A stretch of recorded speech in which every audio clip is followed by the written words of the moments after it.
Good day to you, friend. Welcome into a Level Deeper podcast. I'm the host. My name is Chad Miles, and, I've been thinking, is there some other kind of name or nickname we could have for people who listen to this show? I don't know. Call in if you have any ideas, or write me a message on Instagram, or send me an email, or whatever. I was thinking about that recently. Maybe I could refer to people other than friends, although you are my friend if you're listening to this conversation, to this podcast. So thank you for being here. I'm currently recording this from Orange Beach, Alabama. Which, yes, Alabama does have a beautiful coastline, very nice beaches. We've been down here for a couple of days, and we'll be here for a few days more. And so I'm sitting on a strip of land between the ocean and an inland lake, and it's sunny. It's a beautiful day, which means it also happens to be a beautiful day to share another, beautiful conversation, like the one that I had with Timmie Mirza. So I'd like you to walk back with me in a time in your life when you were 18 years old. For me, when I was 18, I was graduating high school. I was planning on going to college, and I made the decision to go to a local university. That university happened to be called Michigan State University, and it was about 45 minutes away from my hometown where I grew up. I mean, at that age, that felt like a daunting move for me. I was kind of nervous about being on my own. I'm introverted. I'm emotional. And I remember when I first made that move, it felt uncomfortable. I was less than an hour away from home, but it just felt like a big move and being on my own for the first time. And that felt like a difficult thing. And it took me a little while to get used to it and to overcome that. I don't know what you were doing or what kind of decisions you made at 18. But at 18 years old, my guest today, Timmie Mirza, left her home country of Pakistan and moved to the United States alone. Now, she'll explain in her story that her dad came with her for a few days in the beginning, but then he left, and then she was here on her own. And what has transpired since then is a really incredible story of someone with great courage and bravery and an ability to communicate and to take very complex ideas and make them simple. So after coming to America over 2 decades ago, Timmie got to work both literally and figuratively, building a career, building a life here, building a family here. And all of that work led her to eventually think about her work and the role that it was playing in her life and the role that she wanted it to play in her life. That took her down the path of entrepreneurship and starting her own business called Simplify One Thing, which we'll talk about that process and her business throughout the course of this conversation. And through all these experiences, Timmie has developed some really interesting perspectives on failure, and we talk about our definitions of failure. There's a lot of talk online about should you say yes to every new opportunity that comes your way, or should you say no and be really focused on your vision, and Timmie shares her perspective on that argument. And then lastly, being someone who was born and raised in the same country, in the United States, that's all of the experience that I have. Timmie spent 18 years in one place and then moved and came to a new country and has been here for over 2 decades. And we had some conversation about what that whole experience and perspective is like. What it's been like having her family still back in Pakistan and getting to go see them and visit them. How the cultures are different between the two places and some of the other lessons and perspectives that she's gained from this big change in her life. I'm really excited that Timmie and I got to have this conversation. I consider her a new friend, and I'm excited for you to hear the conversation as well. I will say, as some of you know, I record these conversations from my van as we are traveling. I recorded this conversation somewhere in northern Alabama, and I ended up having some technical difficulties after the conversation, which, to make a long story short, just led to my editing process being a little bit differently. So if you notice any kind of weird audio hiccups, or you notice me trailing off a little bit at the end of a couple of questions that I ask, that was a reflection of that process. But overall, everything still sounds great. You're going to enjoy this conversation. You're going to be able to hear it. And if you do enjoy the conversation, I ask you to just be thinking about, is there someone that you could share this with? Is there someone who might benefit from hearing the conversation that I have with Timmie? Maybe just keep that in mind. And at the end, if there is that person, send them a text or send them an email just to share the episode and say, hey, I thought you might like this. I would appreciate that. That is one of the ways that we can help this show grow, help these conversations reach more people. And that, I guess, just feels meaningful to me. All right, here it is, my conversation with Timmie Mirza.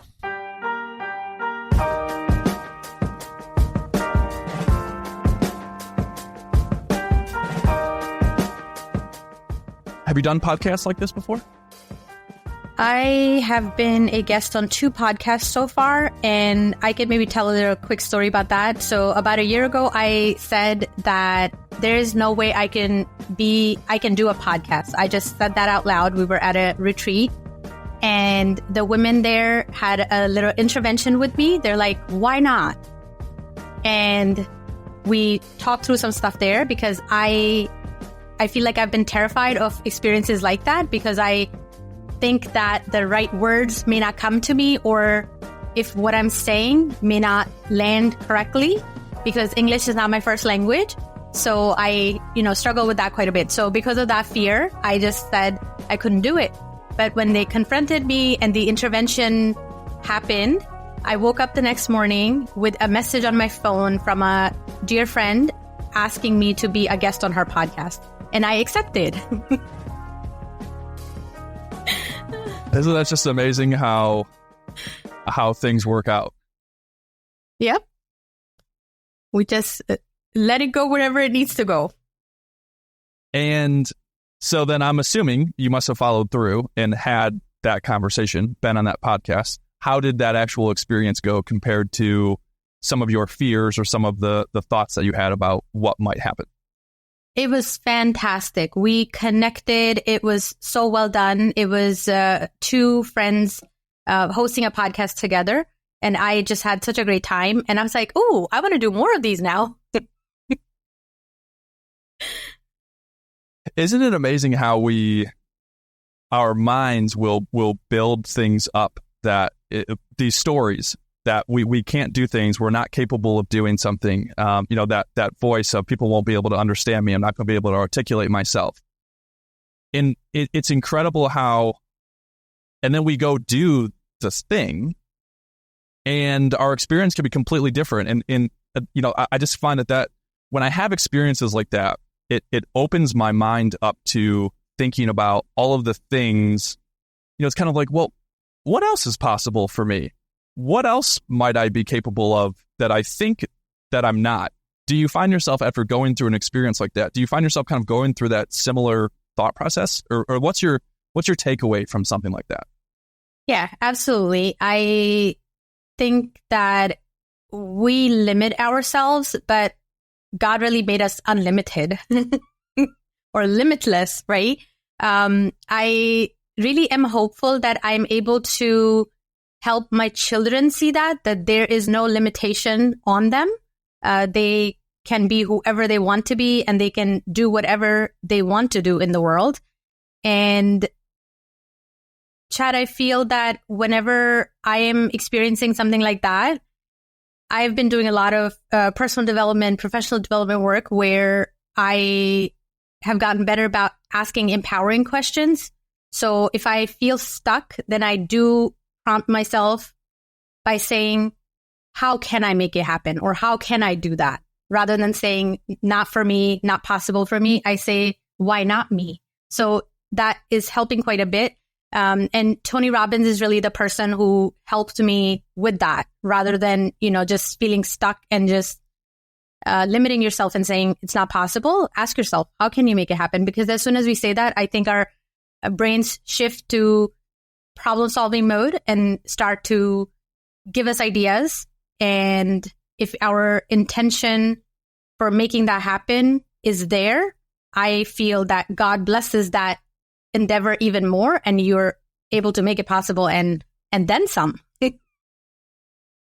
So what have some of your experiences been as you started to ask more of the question of, how can I do this? What's been the result of some of that particular?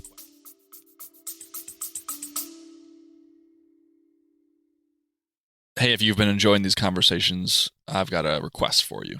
In the description of this episode is a link to a site called Buy Me a Coffee. And if you follow that link, you can, buy me a coffee. You could buy me a coffee to support late night editing or early morning recordings and all of the work that goes behind the scenes to create this show. Consider it like a digital tip jar and a way for you to leave a one-time donation to the show to help support me and help support meaningful conversations like this. Anyway, if you head to that link to check it out and make a small donation, I would really appreciate that, and it helps keep this show going and cover the costs associated with producing it on a weekly basis. Your support means the world to me, so thank you very much in advance. Okay, back to the show. Oh my goodness. I think a lot of success with that, a lot of overcoming of fears in those situations, but a lot of success on the other side, a lot of lessons learned along the way too, but in a very interesting, adventurous kind of way. So a few years ago, I'm going to say probably 2020, I was taking an MBA class where we had to record a 6-minute video recapping our leadership journey as part of that classwork for that course I was taking. I recorded probably 36 times, and literally I was crying 10 minutes before midnight when the assignment was due. And I was like, what happens if I don't submit it and just drop out of this class? Because that was so hard for me. I realized that I am very okay with having a human-to-human conversation live, but sitting in front of a camera and doing that was very difficult, very challenging. But eventually I was like, okay, just submit the thing, just be done with it. It's okay. It's just a grade. Who cares? I did that. I went to bed that night. The next morning I woke up and I said, how am I going to get over this fear of being on camera? What can I do about it? So I decided to challenge myself that for the next 7 days, I was going to record something and I was going to post it somewhere.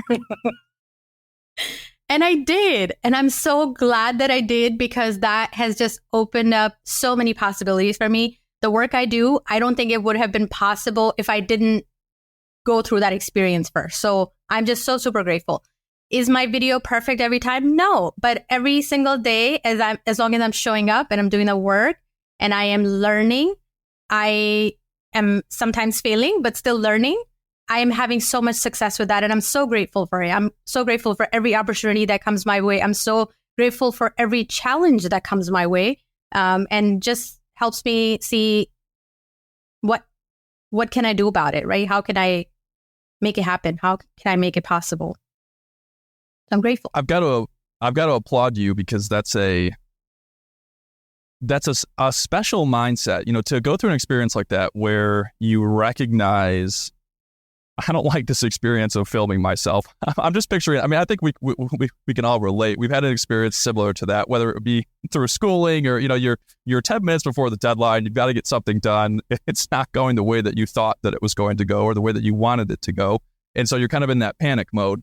But to wake up the next day and to, I guess, just have the reflective nature and the awareness to say, you know what, that didn't go the way that I wanted it to go or the way that I thought that it was going to go. And then to say, I'm going to go challenge myself to do something that makes me very uncomfortable so that I can overcome and I can get better at this. I guess I just feel like it's important to take a moment and recognize that, because I don't feel like everyone would look at an experience like that the same way and say, you know what, this is really difficult and challenging, so I'm going to go do more of it.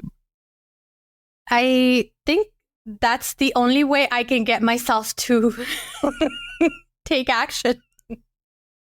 By just seeing, what happens. I'm just, I guess, in that mode, just curious, just to see what happens.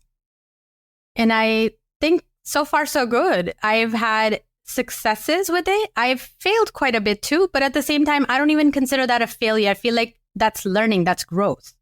So what's not to love about that? How do you define failure? It's such a good question. I don't think I've ever sat down and thought about how do I define failure, because I think that attempting something and not having the outcome that you're looking for initially on the surface looks like failure. But at the same time, when you go through that experience, we also find something valuable, what didn't work. I think that is really good data, so that we can then look at it more closely and say, okay, what else can I try? What else can I try? What else can I try? And eventually we succeed.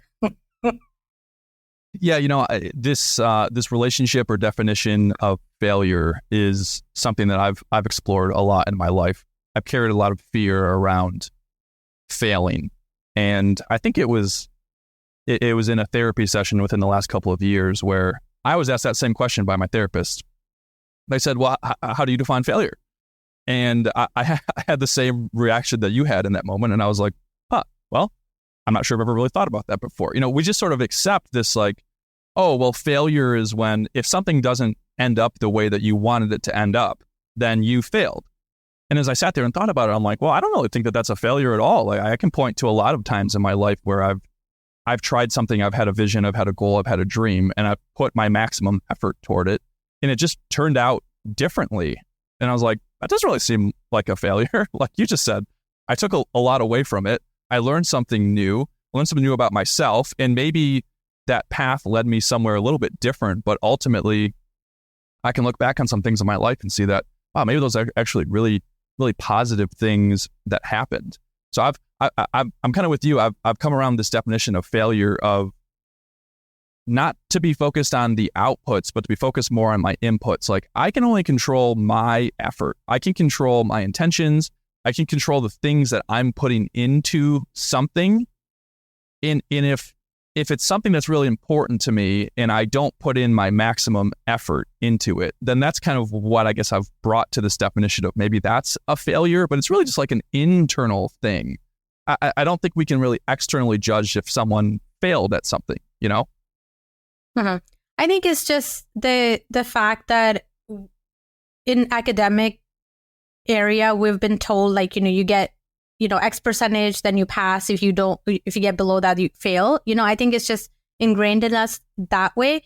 But I am hopeful that education is changing. I hope that, like teachers are looking at that and they're rewarding and applauding students who are making the effort. They're looking at that. So I'm so grateful that that's happening. So Chad, I have to share something. So I've listened to several episodes on your podcast, and I think my favorite one is the one you recently did with your wife, where you're basically beating yourself up about the initial one not recording.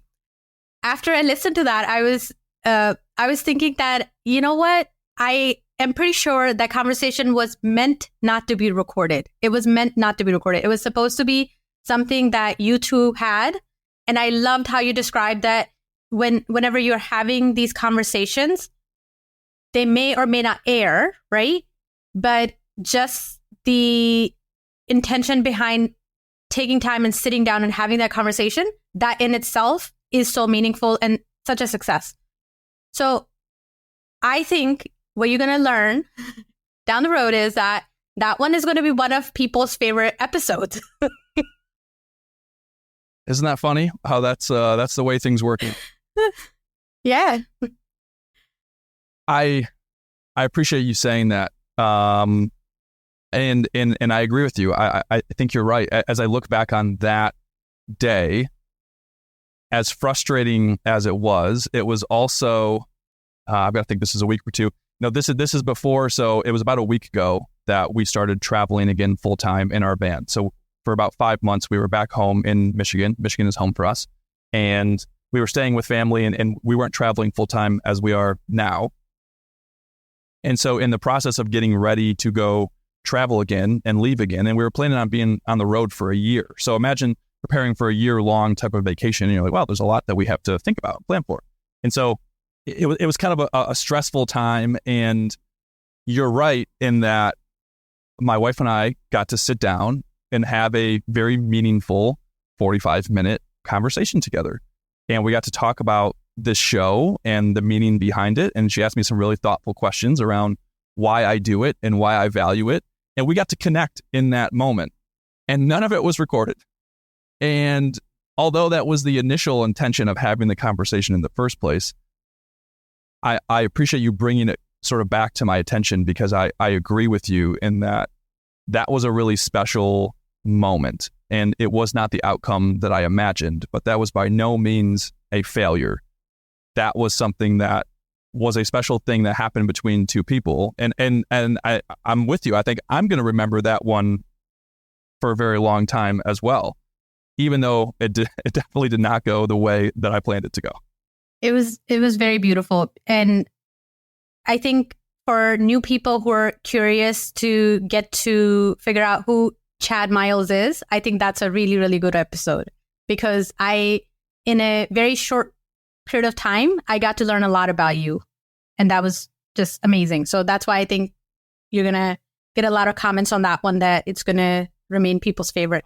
I'll keep you up to date. I'll keep you up to date on the feedback. I want to go back to this 7-day challenge of recording yourself. So I have a similar part of my story that was like that, where I challenged myself to do a daily vlog that I posted on YouTube.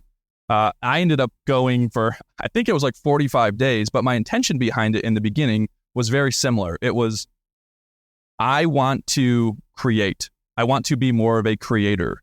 And I had all these roadblocks and barriers to doing that. So I was like, I think I just need to force myself every single day to go create something. What did you take away from or learn? Or, well, you mentioned that when you look back on that 7-day challenge of recording yourself and sharing something every day, you felt like that led you to some new opportunities or unlocked some new things. What transpired or what happened after that 7-day challenge to yourself?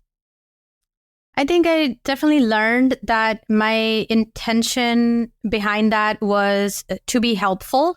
And it just gave me permission that I could show up and I could create any content, do anything to pursue that intention further. So I really enjoyed that experience afterwards, to kind of, give myself that permission that, yes, I am allowed to do this.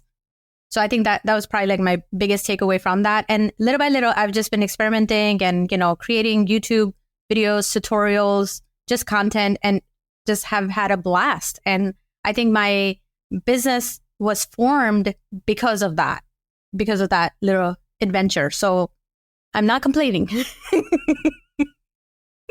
So I want to understand more about the business that you run. Well, and as I was preparing for this conversation, I was thinking about this word of simplicity and the idea of making things simple. So you run a business called Simplify One Thing.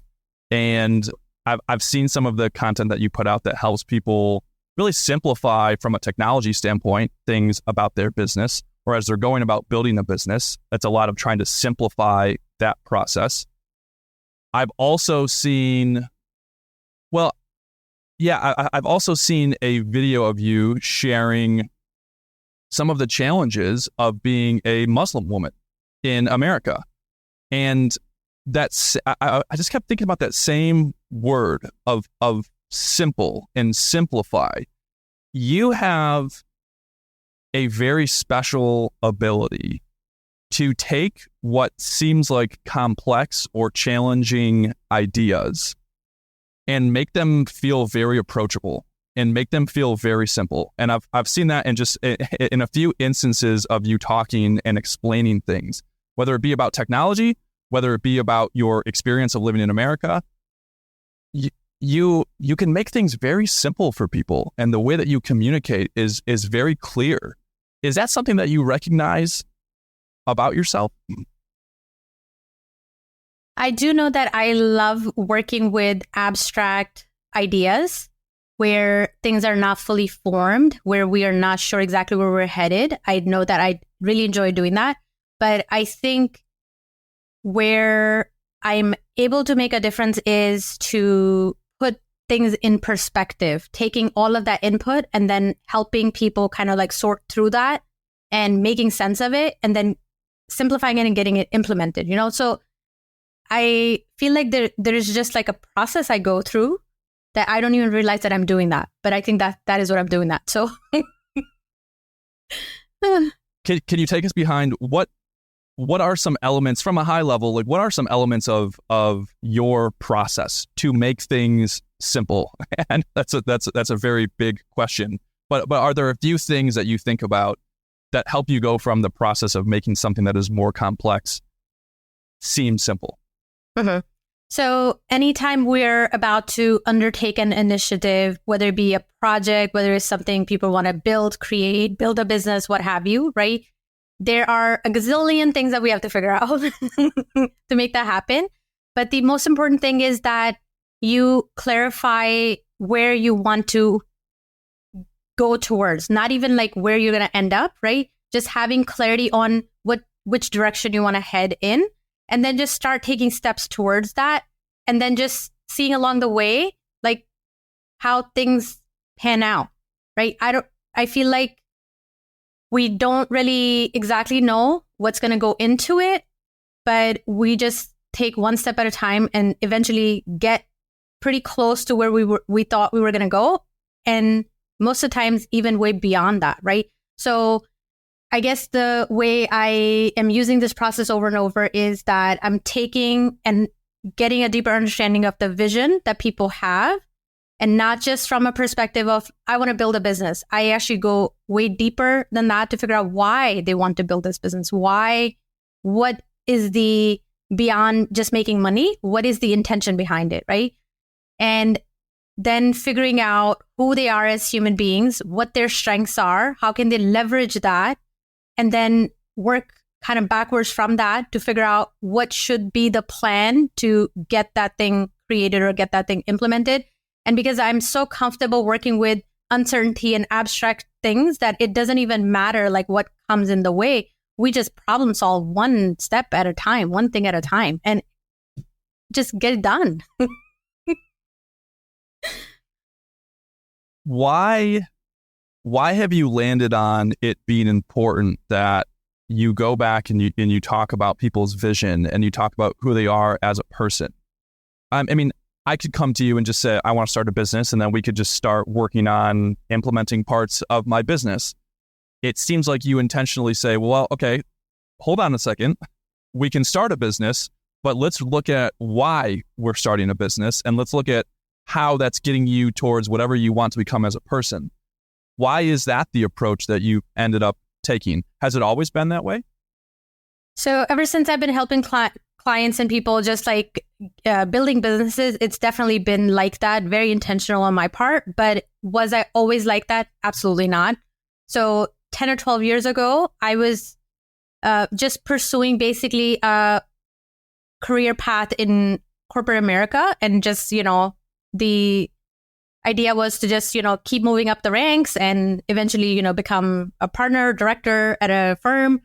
And I realized that when I was doing that, everything I was doing was very self-serving. I was not really thinking of the greater good. I was not really thinking about, what's the point of doing this? Why am I even doing that, right?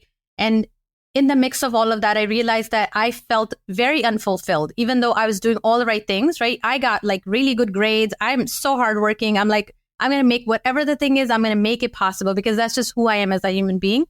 But even after I did all that, it didn't really feel fulfilling. So I'm like, I've spent so much time pursuing this path, and I still feel so empty on the inside. There has to be a better way. So now when I'm helping clients, I'm like, if you do not feel fulfilled, like if it doesn't check a lot of boxes, like kind of like don't even waste your time. No, like still waste your time in like pursuing something so you're learning in the process, but at the same time, start to figure out why you're wanting to go down this path so that you can have more alignment, so that you don't feel like you're wasting your effort, so that it does amount to something bigger. It does amount to something that, you're going to look back at and say, yeah, I did this because I really wanted to. Do you think that everyone is seeking or looking for that level of fulfillment? Again, that seems like a very reflective thing to be at that point in your career and say, you know what? This is checking certain boxes, but it's not checking some of the most important boxes in my life, which are the ones around, I want to be fulfilled. I want to have meaning. I don't know. Do you think everyone's looking for that in their lives? I feel that at some point they start to look at that, but I don't think we start there, because I think just our conditioning is such a way that, you're just pursuing a life where you have more things, right? Like you have a, nice house, nice car, nice job, blah, blah, blah, right? That I feel like that is what we get measured on. So I think that is what we pursue initially, but we eventually get to a point where we do start to say, okay, I'm here. What's the point, right? Like, where am I going from here? Or what's the point of all of this? So I think I want to say everybody gets there, but eventually, for some people it happens earlier, some people it happens later on. But I want to believe that it happens for all of us. I was at a leadership development conference. It was just such a cool experience where it was about 30 of us in a room and we were going through all the different activities and stuff like that. And one of the things they had us all do was really write down our mission statement, or what do we want to create in the world? Like, if you could be yourself, if you could do whatever you wanted to do, what would that be? And after we got done with that, everybody read their statements out loud. And it was so encouraging to see that every single person wanted to create goodness in the world. Every single person in the room. And so I'm just like, we are all wired to build goodness, to create a legacy, whether we do it intentionally or not. I think that's a different story. And I think the more we are connected to our own intuition, to our own spirituality, I think the more we become intentional, like the more we pursue this path. But I believe that we all get there. So this idea of pursuing goodness, I guess, talk me through how this feeling of being in your career and not necessarily feeling fulfilled, this pursuit of creating goodness in the world, of adding more of that. So how did that lead you to this business that you're running now? What was that process like? It's so funny because I know that many years ago, I would say probably like about 10 years ago, I said that I am here to create a massive positive impact in the world. And I remember like the words coming out of my mouth and not even realizing like what I was saying, right? Where that even came from. And I had no idea how it was going to manifest in my world. Like no idea where it was going to go, what was going to happen or anything like that. So I think little by little, things have kind of fallen into place for me because I was intentional that I want to live a life in alignment with who I am, right? I want to be authentic. I don't want to be a person where I am different in different spheres of my life, right? Like if I'm at work, I need to behave a certain way. If I'm at the mosque, I have to behave a certain way. If I'm with my family, I have to behave a certain way. I didn't want to do that. I was just like, what you see is what you get. And this is how you're going to get me wherever you meet me, right? So I just wanted like congruence in my life. So I think with that, I think that's why I've kind of been placed on this path to really find alignment. And what I'm doing, Chad, right now, it is so aligned with me that I cannot wait to get out of bed to get to work, right? Because I enjoy it so much. And as I am experimenting with different things, I'm actually very focused on it to see if it's aligned with me or not, right? So because I like new experiences and stuff like that, so I a lot of times say yes to opportunities. But after I pursue them, after I go through them, I'm very intentional about saying, okay, I did that, but is it really aligned with me going forward or not? Should I keep doing this or should I drop this, right? So anything that is not aligned with me anymore, I'm like, there are people who absolutely love doing that. So this work is really for them, right? And I want to just be staying with what I am here to do, which is really to be a facilitator of other people's success. You talked about this feeling of alignment, and as you try different things, you're constantly evaluating, do I feel alignment? Does this feel in alignment? What's behind that sort of test? Like how, when something is in alignment or not in alignment, what's the difference? Are you feeling something? Are you noticing something? Like, how are you making the decision if something is in alignment or not for you in your life? Mm-hmm. I'm so glad you asked this question because I'm now starting to think about this. What does that feel like for me? So I think that a lot more energy goes into it if something is not in alignment. And I'm not talking about, in terms of the amount of work it takes. I feel like I'm a workhorse. Work does not ever bother me, but I feel internal resistance as I am pursuing it. So I know that it is not in alignment. I also check in with myself and ask, am I pretending to be someone else? Am I just doing this just to please the people? Or am I just saying yes just because, it's been placed in front of me? So those things I think I am questioning. But interestingly, I do say yes to a lot of things at the beginning. I absolutely do. And that also comes from a learning I've had over my lifetime, because I was not always like that. I was actually saying no quite a bit. So I say yes, because if an opportunity comes, I do see that there is meaning behind that. There's a reason behind that. But after I have done it, I absolutely look at that and say, is it in alignment? Am I really doing it just to make myself look good? Or am I doing this because it really, truly creates goodness in the world? That idea of saying yes is an interesting one to me as well. That's you can go online and you can hear very differing opinions on, especially as entrepreneurs, as business owners, what should we be saying yes and no to? You could be on social media and you can see one post that talks about say no to everything, be really dialed into your business, and then you could hop on a conversation like this and hear someone say you should say yes to as many things as possible. So it sounds like you have embraced and seen the power of saying yes at least once to something, and then evaluating, okay, now that I've said yes to this thing one time, let me take some time to reflect on and see if this is something that I want to ultimately say yes again. Am I kind of following? Mm-hmm. Yep, absolutely. And I've got to imagine that that's led you to, like, going on podcasts. It's led you to some interesting things that maybe you wouldn't have thought would have happened had you not been open to saying yes to things in your life. Absolutely. Any other examples that come to mind? I want to say that if I didn't do that, my life would look very different, like very different. So how I even got here, Chad, is that I remember when I was working in corporate America, working crazy hours, like 16-hour days, and, trying to juggle a family life, children, all of that. My mom was visiting us from Pakistan, and I remember that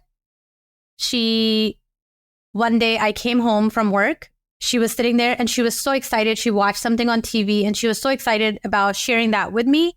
So she asked me to come sit down with her and, watch this little thing. And I was so tired from work and everything. I walked in the door and I was like, maybe later or something like that. Right? I'm not doing that right now. And I think the way I said it was probably also not in a very nice way, if I can admit that publicly. And my mom is so amazing. She was so kind. I'm sure I hurt her feelings, and she didn't react in the moment. She went, got me a plate of food, sat down with me.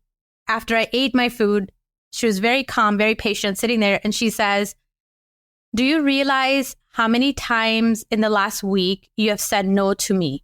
And it hit me like a ton of bricks. I started crying right away because I was like, what am I doing? I am so busy living a life and I am not even doing the things that are easy and simple, that really bring joy to the people around me, people I love so dearly. So I'm so glad she did that. I'm so glad that she had that conversation. And she said, it's not up to you whether you make something happen or not.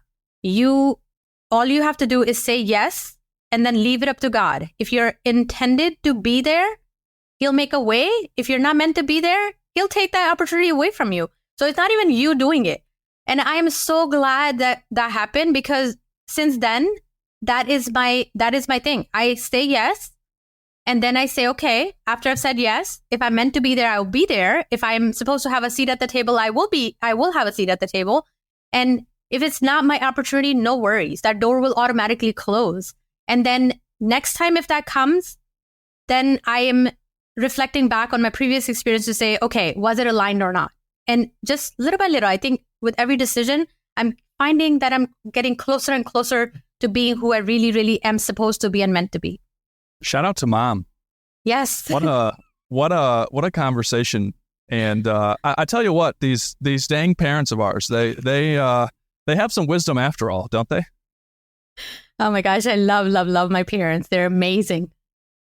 That's a special conversation, observation. I think about how easily we get lost, and just reflecting on my own life experience, like I've had many of those similar types of experiences where all of a sudden you're going through the motions of life, and whether it's someone bringing it to your attention or it's, just, I'm very much like you in that I pause and reflect a lot, and I'll find myself, if I'm just down or in some sort of mood for a few days, and it's kind of like, well, why am I here? And then I'll look at it, it's like, am I acting in accordance to the things that I say that I value? And in those moments where it's like, I'm just so far off from, I say I value time with my wife, with my family and my friends, and I value being present. And then here I am sitting at my computer all day trying to work and trying to make everyone else happy, all of my clients happy. And it's just interesting how easily we can get off course. As you think about in an instance like that, where you sort of get off course, my language, not your language, but in a time like that, what is it that's sort of pulling you or making you feel like you have to say no to that because you have to go do blank? What is that you feel like you align to when you get away from some of your values? Is there something that's pulling you? I want to say my family and my faith, I think, are two really, really big anchors. And I'm so super grateful for both of them. My children, I think they're so good for my soul because they're the reason why I'm not a workaholic. Because if I didn't have children, I very much likely would be. My husband is so supportive, so amazing. He gives me my space that I'm able to think and do whatever I need to do. But at the same time, he's a constant reminder. He's a constant in my life, right? He's a constant reminder that I need to come back to, the family life and what really truly matters most. And for me, also my faith, just taking pauses, just prayer breaks every day, right? They really help me like recenter myself and refocus on, am I really spending my day on the right things, or am I just getting, pulled into just the day-to-day and not really getting anything accomplished? So I think both of those things really help me in that. I'm curious about, as I've understood, part of your story is that you were not born in America and you came here later in your life. You mentioned that English is not your first language. I'm curious about that experience of coming to a new country. And as I hear you talk about some of the ways that you approach things and this idea of, I don't have to have the end in mind. I just need to know which direction I'm going, and I'm just going to start to figure things out, and I'll learn along the way, and I'll say yes. Is any of that a reflection of this experience of coming to America and coming to a new country? Are there any ties back to that, or what was that experience like for you? Oh my goodness, you're taking me back in time. So I've been in America for over 2 decades at this point. I came when I was 18 years old. So I'm, sharing my age here. So Somebody's trying to do 28, I think, right? Yeah, I wish. Yeah, so I came to go to college, and I feel like it wasn't even like on the roadmap like that clearly. I had started university back in Pakistan, and I was so happy with my life, like so happy, so content. I actually didn't even want to come. And when the acceptance letter came, so I had applied to a college in the US and I got accepted, received the acceptance letter. I didn't tell my parents about it. So my best friend says, you at least need to tell them. Even if you don't want to go, you at least need to tell them because they paid for your application fee and all of that, right? So they at least need to know. So I shared with my parents, and my dad was like, most people don't even get this opportunity. You're getting this. You at least need to pursue this to see where it leads you. And then my older brother eventually convinced me, he's like, just go, just visit the US. If you don't like it, just come right back. So I was like, okay, good point. And after I came to the US, I feel like, it's just so interesting. Like, I used to say that the minute I graduate, I'm going back because I was so homesick. It was so different, like so different. The life after coming here was just, I just got exposed to so many new things that I never thought possible. In Pakistan, where I grew up, mostly everybody like looks the same, speaks the same way and all of that. And the college I came to, it was so diverse that you see people from all over the world, different religions, different cultural norms and things like that. So my mind was blown for sure. But at the same time, I had to adapt very, very quickly. I did not really speak English at the time. I learned English as a second language while growing up, but only for reading and writing. Did not really learn spoken English. But I'm so grateful that I actually met my husband pretty much right away. And he has been such a positive force in my life that, I don't think I could have made it, or I could have acclimated, or I could have gotten where I am today without his help. And he really saw me as a person I was, how scared I was, and not sure, what life was going to have in store for me. And he pretty much was just like, I'm gonna be with her. I'm gonna take care of her. So we actually got married pretty quickly, which is, when I tell people, they're like, that's crazy. And I'm like, I guess I came to the US to meet this man.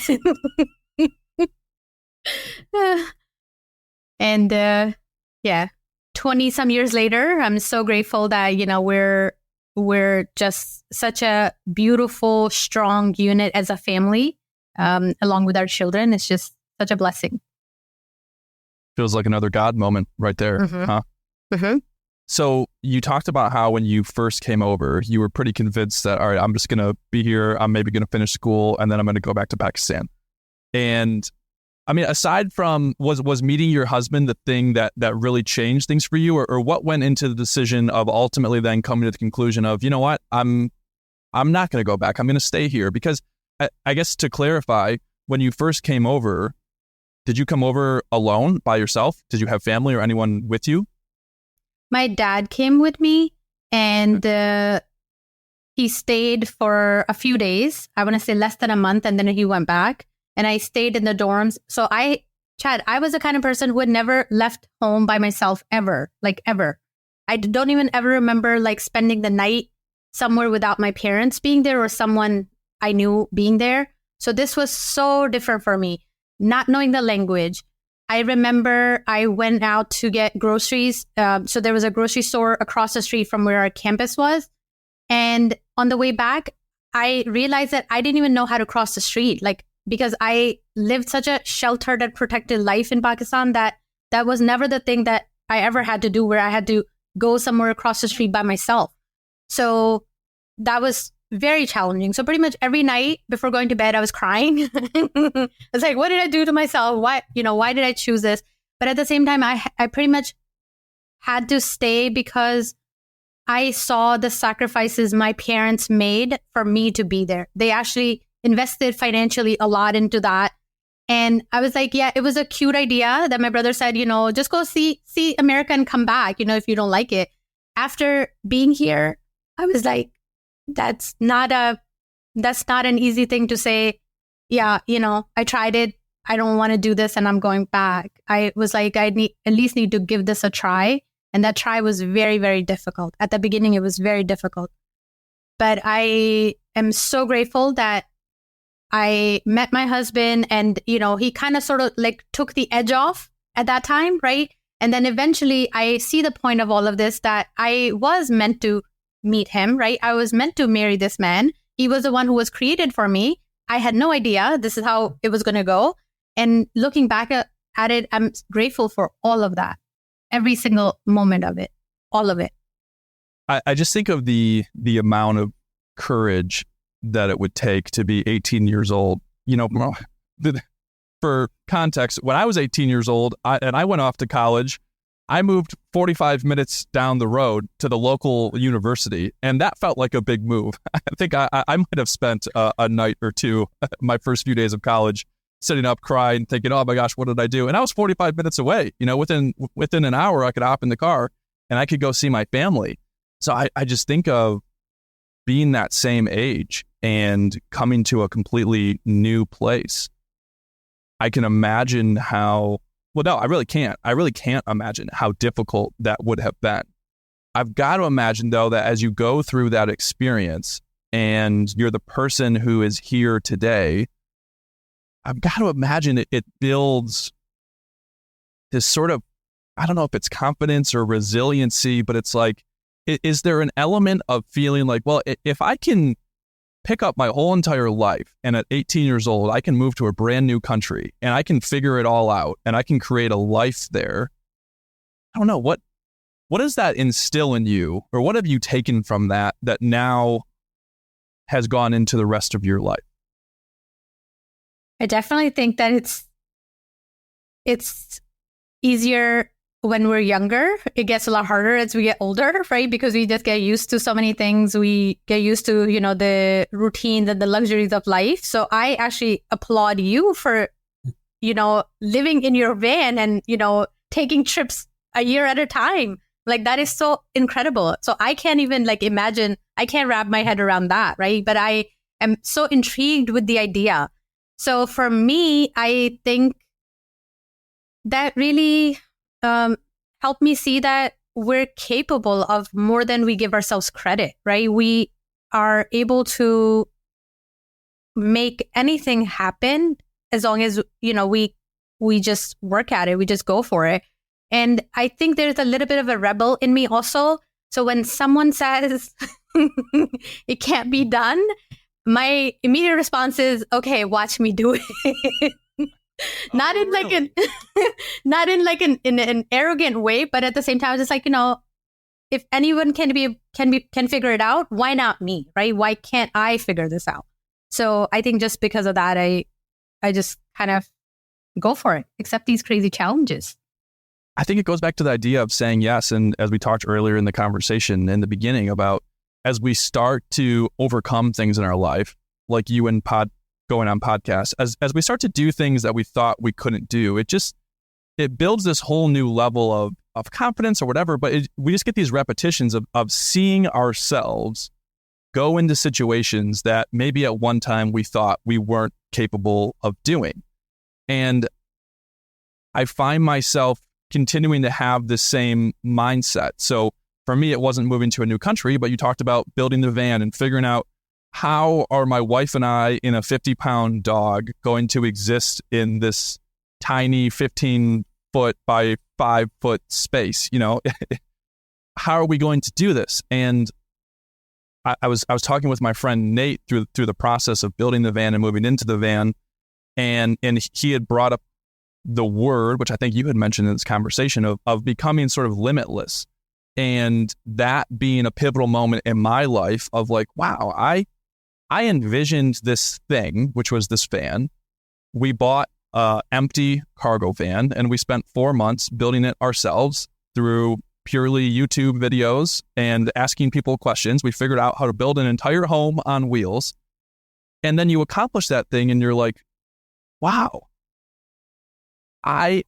4 months ago, I had no idea how to do any of this. And now here I am sitting in this van, and now here I am 3-ish years later. And I think of all of the places that we've been and all of the states that we've traveled to and all the experiences that we've had.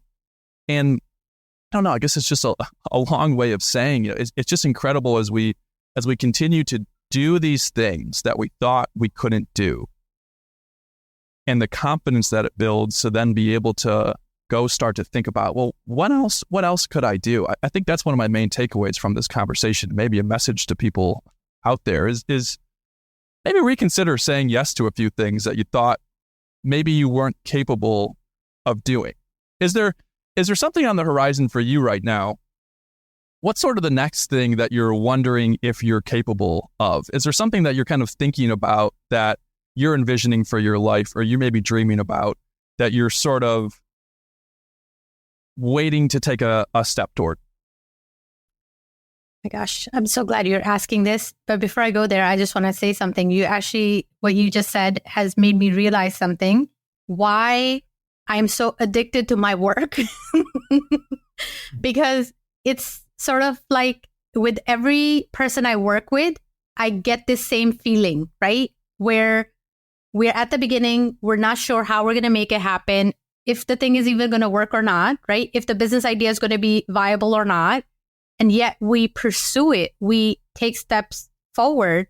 And every single time when we do that, who we become, right? Who my clients become, who them and myself as a unit, who we become, and so much we overcome as part of that is so fulfilling, so fulfilling. I think that's why I am just so addicted to it. I just want to keep going back to it. So that, it just came to mind as we were having that conversation. So now going back to, Chad, what was your question again? Now I lost my train of thought. I'm looking forward now, and I'm wondering, you've overcome certain things in your life to this point, and I think we're forever in the process of, at least it seems like, people like you and I who are thinking about, well, what else are we capable of? So I'm curious, what is one of the next visions that you have for, whether it's for yourself personally or in business? What's the next thing that you're thinking about that you're kind of wondering, am I capable of doing? So pretty much everything I do, I put in a lot of effort, a lot of love, a lot of intention into it. So one of the challenges I'm having for myself is that, could I build something that is super aligned, where it just feels effortless, where, even though effort's going into it, but it just feels effortless. So that is something on my radar. And I think how I'm going to get there is by simplifying things. So there's my little operative word that keeps showing up in my life over and over. So that is definitely on my horizon. Now that I've experimented with 17 things, what are the 3 that really are, really, really, really aligned? And they're so good that I just cannot get enough of that, right? How can I just focus on that and then let go of the other 14, if my math is right? So that is something I'm currently working on, and where I'm going, what's on the horizon for me, I think is probably to check out. And I haven't even processed this or said that out loud yet, or shared with my family yet, potentially seeing if we can live remotely, like if we can be wherever, if I can work remotely, just by doing that and taking my family on different experiences throughout the year. So I know that, a couple of weeks at a time we can make it happen, but could we really live a lifestyle where we could be anywhere, and just, explore things and meet new people, see some new places, have some new adventures. It shock my husband when I tell him that, but it'll be a great conversation. I love it. What is it about that potential lifestyle that appeals? I think just having new experiences every day. I think that is so energizing to me, not knowing, what we're going to learn, how much we're going to grow, what we're going to end up experiencing together. And I think more and more it is, I don't just want to have those experiences by myself. I think I want to have it as a family unit, because I really want to see my kids and my husband be exposed to that even more and be open to that even more, right? Because I think we just get so used to, the routines and doing things a certain way. And then eventually, I think we start to put limits on ourselves. We say, okay, this is where we live, this is what we do. And if we can just expand that and just say, we have the freedom to be whoever, right? Going back to what you said, saying yes to a few things, saying yes to a few adventures, and just seeing what happens. Just experimenting. I love that mindset. Obviously, it is one that I have embraced. And you had mentioned a few minutes ago in our conversation about, in your work, it's more about who do we become rather than what do we achieve or what do we accomplish. And I think that's been a lot of my experience living a lifestyle that involves travel. It involves being new places all the time. That there's some incredible experiences, there's some incredible moments, there's some incredible memories with the people that you're with. And it still is about who we become and who I notice myself and my wife becoming And these experiences that we gain and these perspectives that we gain from being new places, meeting new people, being exposed to different cultures, I find it's just enriching for the person that I am becoming. And it's hard to, it's one of those things that's, it's difficult to put a distinct value on something like that, on personal development in general. But I really resonate with there's some of the reasoning behind your desire, because it was a lot of the same reasoning that led me to pursue this lifestyle. And I got to tell you, as I'm sitting across from you virtually, at least today, I feel very confident that you are absolutely capable of figuring out whatever needs to be figured out in order to make a lifestyle like that a reality. And I think that would be a very, very special thing for you and your family. And that's the beauty of the world that we live in this day and age, is that it is possible. It is very possible to live a lifestyle like that. And I gotta imagine that's kind of exciting. Oh, yeah. I'm so glad we had this conversation, because now I'm even more motivated to pursue this path and, just figure out how we make it possible. And when do we begin on this adventure? Would one of those destinations, or would spending time with family in Pakistan, would that be one of the places where you'd like to spend more time? Have you had the opportunity since coming here a couple decades ago? Do you get the opportunity to see your family? What is that? Absolutely. It would be one of the things I would love to do. So I am so blessed that I do get to go back. I do get to see my parents and my brothers in Pakistan. I have made the intention that I just want to go once a year, every year, at least once a year, because I wasn't doing that for a while when the kids were little. I think there was a period of time I didn't see them for maybe like 7, 8 years, something like that. So since then, I've just decided, as my parents are getting older, also it's harder for them to travel. So I've just made it my intention that I'm just going to go spend a couple of weeks with them at least every year. And I'm blessed that I am able to do that. I'm able to make that happen. But one of the things on my radar is someday to take my family. So my husband has never been to Pakistan. He was born and raised in the US. He's never gone. My kids have never gone. So one of these days I have to take them. Okay. That'd be beautiful. When you do go back and visit your family, what is that experience like? How does that feel for you? Especially because that was somewhere that you called home for the first part of your life. What is that like? Pure joy.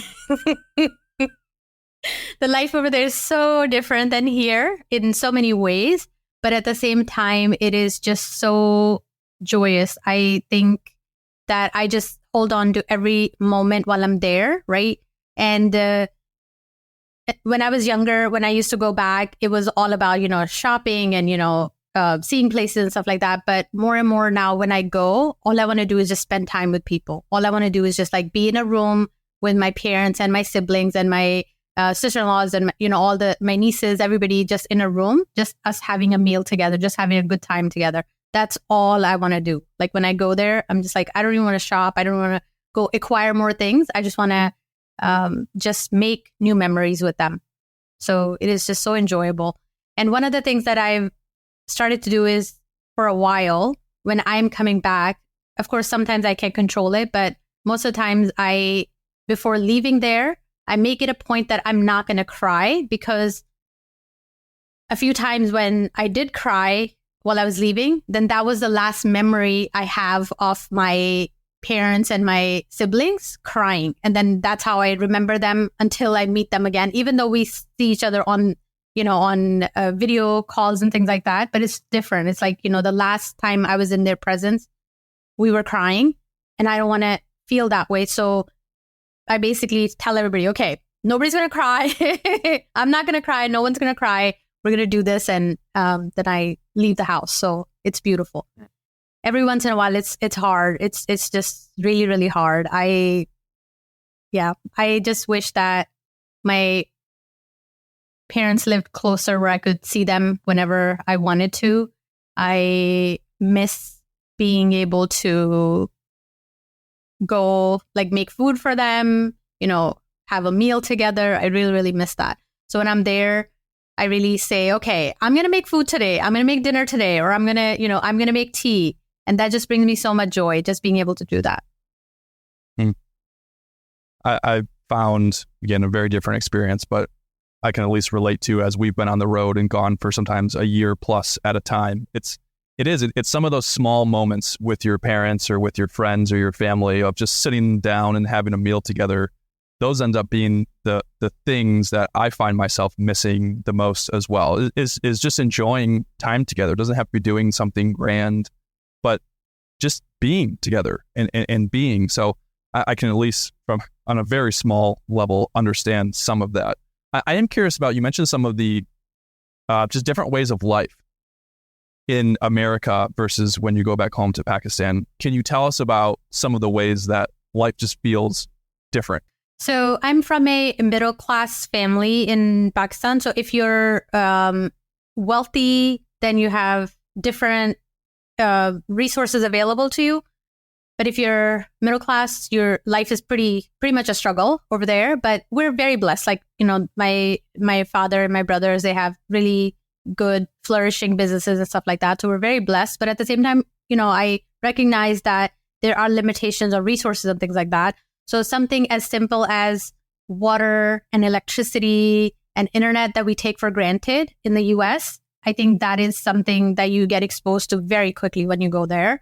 So even though they have, electric connections and they have, secondary supply and all of that, but with the amount of time they lose electricity, there are times when you don't have any. There are times when you don't have water, and you have to, kind of figure life out around all of that. So those struggles, those challenges are just so different. And I think that if we haven't experienced that in the US, it's just like totally foreign. Like, I think it's hard to wrap our minds around. But I did hear you and Helen talk about, sometimes not having water when you're on the road, right? Not being able to flush the toilet. I'm like, yeah, I understand that. I understand what that feels like. So I think that's a big, big difference, big adjustment that we go through. Not having like central heat, not having central air conditioning in the house. I think, you just feel that and notice that right away. Were you going to say something, Chad? Well, it takes me back to some of the value of putting ourselves in different environments. You talked about how we can become easily sort of just comfortable with the environments that we exist in and all of the things that we have. And I think, again, it's very different, but this experience of being in the van where I don't have unlimited water, I don't have unlimited power, I don't always have access to internet, I don't have some of these things that I have gone 28 years of my life always assuming that I will have access to. So whether we create these environments for ourselves, like living in a van, or we go travel and we see places, I just think that perspective of understanding that what we might have here in our day-to-day lives, this is not a consistent experience around the world. And if nothing else, it just gives you a little bit more perspective and a little bit more understanding of how people live and what they might have to go through and what they might have to overcome in order to show up. And I've just found some of that, I guess they're kind of self-imposed limitations, but I've found that to be a valuable learning experience for myself. I haven't gotten to travel much outside of the US or Canada, but I aspire to. And I'm very excited to continue to travel around the world because I just want to continue to gain more perspective and see what life is like in different cultures. And so I appreciate you being willing to share some of this with me today and with all of us today, because it is, I think it's really valuable. I think when we can understand other people, other cultures, I just think it makes us more well-rounded, understanding humans. And I guess that seems important to me. Uh-huh. Yeah, absolutely. It's wonderful. I am grateful that I've been exposed to so many different cultures and so many different experiences being in the US, right? As diverse as US is. So I'm very grateful for that. But I, at the same time, feel that getting that level of understanding helps me appreciate people, helps me appreciate different religions, different cultures so much more. So important. I feel like we all should be doing that. We all should be, having experiences where we connect with people from different regions of the world and just, really starting to understand what they go through day to day. And I think the different vlogs and YouTube channel and things like that is definitely helping, right, with that and letting us have a glimpse into that. But at the same time, I think it's another level when you get to experience that firsthand. So I highly recommend it. Completely agree. And maybe that's a little call to action if you're listening to this conversation of go try to seek out learning about someone new. Maybe it's someone in your life that you've never stopped to just kind of ask, like, hey, tell me a little bit more about, your story or your experience. I guess that's ultimately what I hope to inspire people to do with these conversations is just go be curious with someone and ask them something that maybe you've never asked them before. And maybe you're going to walk away with something new. So Timmie, thank you for being here with me today. Thank you for sharing some of your experience. I am just very grateful and find it so valuable to learn from people like yourself. I'm grateful that you are willing to be open and to share. So thank you for helping to set the example of how people can engage in a curious conversation like this, because I think that's really important. So thank you. Chad, I've thoroughly enjoyed our conversation, and I feel like we've covered a lot of ground, right? I feel like we've explored like so many different things, and I really appreciated all of it because you've really helped me get in touch with a few things within myself that I was not mindful of before, right? So that's really helping. I loved and appreciated your question about what's on the horizon for me, right? Because I think we just get so engrossed in what we're doing day to day that we don't always think about, okay, what else do I want to do? So I really appreciated that. I really enjoyed your curiosity and really trying to go a level deeper. It's so nicely done. You're so fantastic at what you're doing. And I really appreciate you creating this space and holding this space. Thank you. Well, thank you. I really receive that and appreciate that. Timmie, if people want to find you or connect with you, whether that's you personally or learn more about your business, what are some places or some ways that people can do that? So I'm quite active on Facebook. So Simplify One Thing is my Facebook page. They can definitely connect with me there. I also do a lot of tech tutorials and things like that on my YouTube channel. If anybody's interested in checking that out, they can sort of see that and see what it's like working with me. Because I feel like I take people behind the scenes and don't really say, okay, here's how you do something. Even if things go wrong, I don't edit that part out because I want to really help people see that so they can also be able to troubleshoot and problem solve for themselves if they run into issues like that. So that's just, what I am creating in the world. And I recently started experimenting with Instagram. So I'm doing reels on Instagram where I'm sharing iPhone hacks and other things. So if, you want to get a quick little tip or hack about different things, you may want to follow me there as well because it's pretty fun. I'm exploring new territory there. I'll put some of those links in the show notes of this episode. And I encourage you to go check out some of the content that Timmie's putting out because, as I said during this conversation, she has an ability to make things simple and the way that you explain things and convey things, I think is very effective. So go check out some of her content. Timmie, thank you again for being with me on the show today. The pleasure is all mine. Thank you. Folks, thank you for tuning in to this episode of A Level Deeper. This is an independent podcast, which means that I am a guy who runs it from the back of a van as I travel the country. And that also means that I'm not a part of a podcast network and I don't have sponsors. And that's a fancy way of saying I don't make any income from this conversation. So my ask to you is that if you enjoy this podcast, you enjoy these conversations, there's a link in the show notes of this episode to a site called Buy Me a Coffee, which is just that.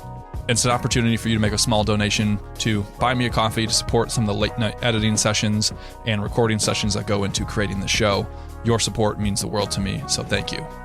If you've been enjoying the show, if you could please take a minute just to leave a rating or review on Apple or on Spotify. That means a lot to me as well, as it helps solidify the value of these conversations and demonstrate to potential new listeners the quality of the show. I'll be back with another episode next week, and until then, whatever you do in life, make it meaningful.